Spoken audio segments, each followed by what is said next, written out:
Sir पैदा भी वही किए हैं। देखिए बात निकलेगी तो बड़े दूर तक जाएगी। और अक्षरा सिंह को लेके एक और पॉडकास्ट आने वाला है, उसका टीजर कल आया था 16 घंटा पहले, अभी से ठीक जब से मैं वीडियो बना रहा हूँ।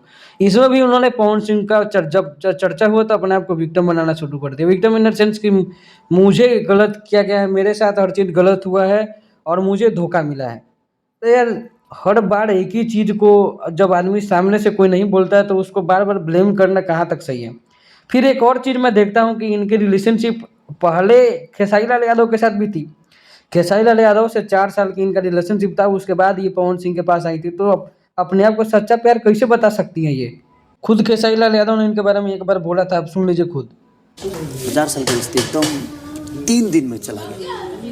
मैं 6 महीने तक रोता रहा, 6 महीने लगे। खेसारी लाल यादव के साथ जब इनका रिलेशनशिप था तो बाबू क्या खाना खाया, खाना खा लिया, पानी पी लिया, जिम गए, ये किया वो किया, मतलब पूरा बेइंतहा प्यार था इनका। जैसा कि खेसारी लाल यादव ने और बाकी इंडस्ट्री के भी लोगों से मैंने कई बार सुना है, इंटरव्यू में भी देखा है, वीडियो में भी देखा है और जानता भी हूँ, हर कोई जानता है इस बारे में।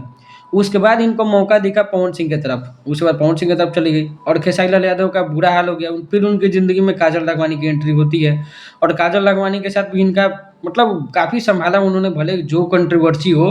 काजल राघवानी नहीं आती खेसारी लाल यादव के लाइफ में तो जैसे बोलते हैं कि पूरा बर्बाद हो गए थे एकदम।